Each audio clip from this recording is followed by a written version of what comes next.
buscarle su equivalente, que es la fuerza resultante a cada una. Yo les comentaba, bueno, yo no puedo trabajar con una carga en kilos sobre metros para calcular momento. ¿Cómo calculo el momento? ¿Cuál es el brazo? ¿Cuál es la distancia?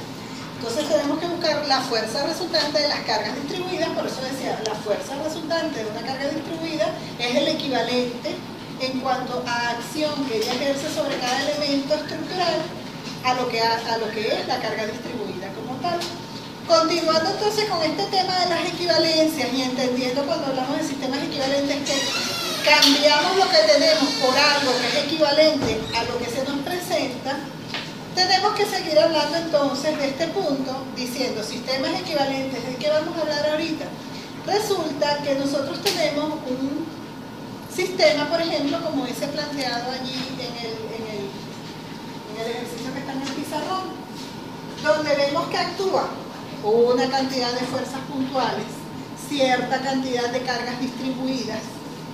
Y entonces nosotros podemos hablar de que eventualmente para efectos de ciertos cálculos a futuro, que ya ustedes verán de qué se trata, resulta que a uno le conviene, para no tener que trabajar con tantas fuerzas, a uno le conviene reducir, disminuir la cantidad de fuerzas actuantes en esos elementos.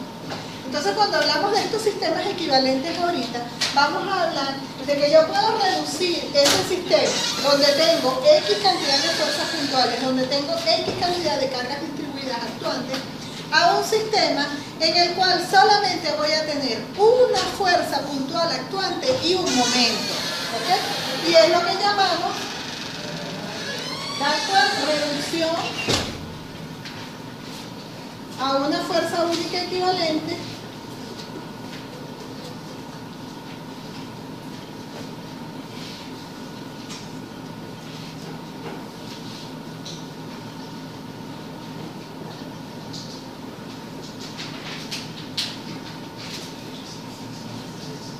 y un momento.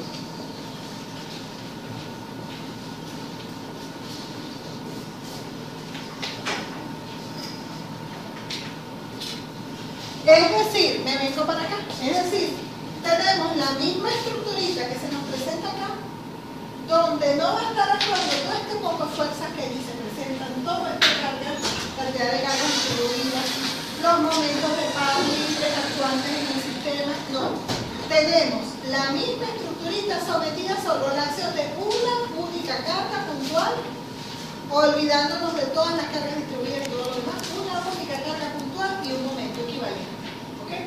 Y ese sistema formado por solo esa carga y ese único momento es equivalente totalmente en cuanto a acción sobre esta estructura a esta misma estructura con las cargas que aquí se presentan.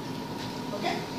Ahora, ese sistema equivalente que vamos a buscar, vuelvo y repito, en el cual redujimos todas las cargas actuantes a una fuerza única y un momento, tiene un proceso para su cálculo, para su determinación, que no es nada distinto a lo que ya ustedes pueden conocer. O sea, las herramientas para hacer esta reducción, ustedes las tienen, ya van a ver que no es nada nuevo lo que se aprende, simplemente se aprende que es lo que vamos a explicar.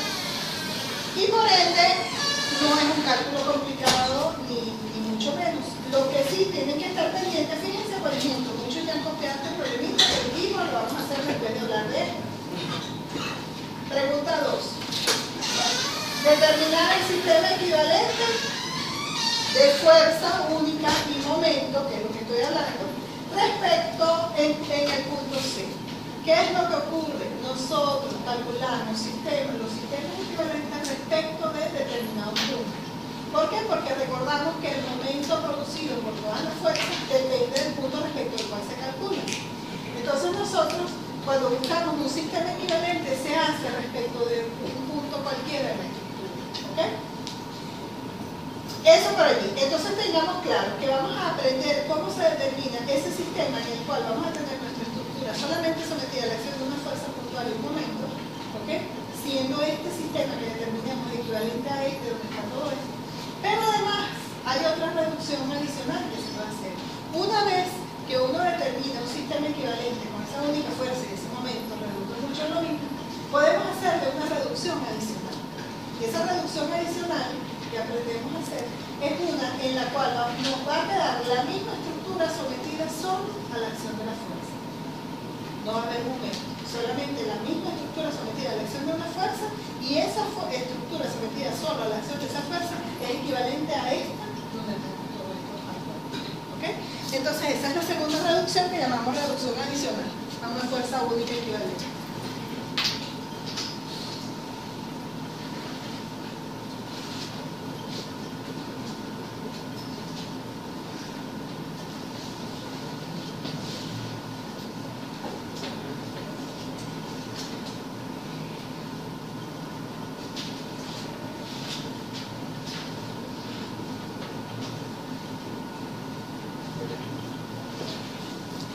Esta reducción adicional no se trata de calcular una nueva fuerza, se trata de calcular más bien una ubicación.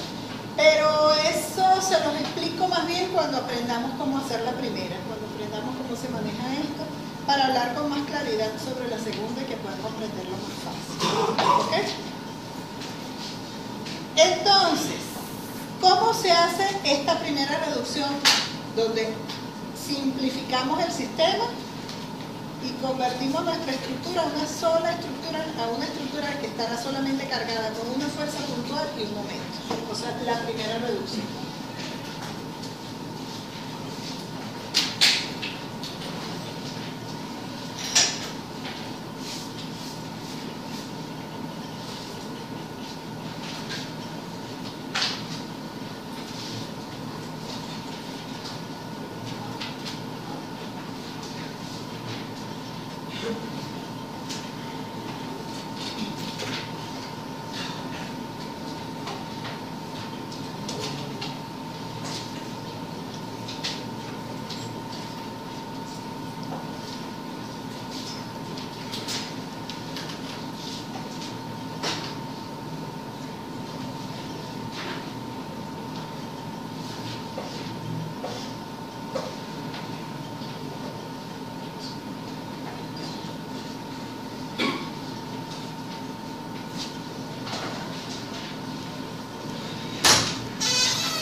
Lo que hemos dicho es que nosotros vamos a aprender qué es lo que tenemos que hacer para buscar un sistema. Por ejemplo, tenemos esta estructura sometida a X cantidad de fuerzas y de cargas distribuidas, y vamos a buscarle el sistema equivalente en el cual tenemos la misma estructura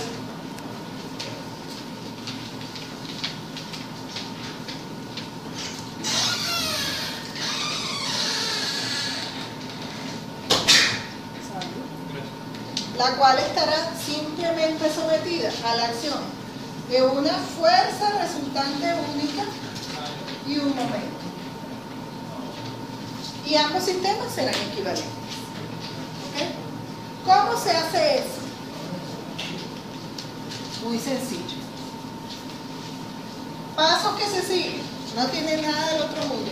Fíjense que aquí lo hemos llamado fuerza resultante. ¿Cómo se busca una fuerza resultante cuando uno tiene un conjunto de fuerzas actuando en un elemento? Haciendo la sumatoria de fuerzas. Por eso les decía yo que para ustedes buscar un sistema equivalente no tienen que aprender nada nuevo. Las herramientas se tienen, lo que hay que aprender es qué es lo que hay que hacer. En este caso, si yo quiero buscar el sistema equivalente de fuerza y momento, ¿ok? Estamos diciendo que esa fuerza equivalente es la fuerza resultante. ¿Qué nos toca hacer? Buscar la resultante de todo el conjunto de fuerzas que actúan, no solamente las fuerzas puntuales, sino incluyendo además las resultantes de las cargas distribuidas. ¿Ok? Entonces, ¿qué es lo que uno hace primero? Buscar las resultantes de las cargas distribuidas para después incluirlas en las sumatorias de fuerzas para buscar las resultantes. ¿Cómo es eso de la sumatoria de fuerzas? Cuando uno tiene un conjunto de fuerzas actuando en un sistema, ¿cómo busca uno la resultante? Cuando la suma, ¿qué es lo que hace? Como las fuerzas son vectores, ¿verdad? Tienen componentes en X y en Y, componente horizontal y vertical, trabajamos entonces sumando componentes componentes de fuerzas en la dirección horizontal, nos da la resultante en la dirección horizontal, componentes de fuerzas actuantes en la dirección vertical, nos da la resultante en la dirección vertical.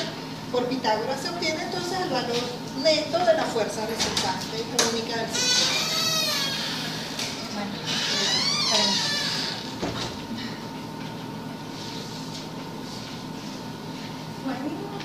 No hay puesto, muchachos. Vamos a tener serios problemas. ¿Va?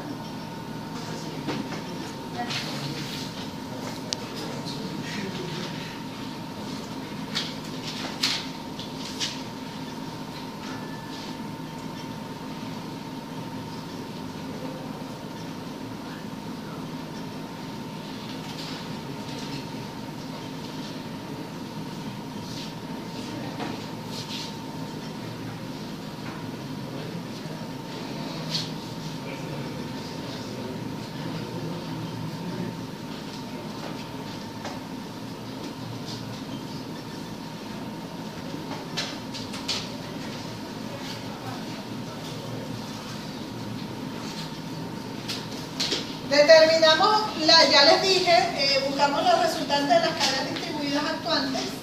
La resultante de las cargas distribuidas actuantes por cuanto esas fuerzas puntuales las incluimos después para buscar la resultante neta del sistema, las incluimos sea en X o en Y, la sumatoria de fuerzas donde corresponda. ¿Ok? Entonces buscamos la componente horizontal de la fuerza resultante por sumatoria de fuerzas en X, la componente vertical de la fuerza resultante por sumatoria de fuerzas en Y, y luego la fuerza resultante única del sistema, ¿cómo la determinamos? Por Pitágoras, exactamente.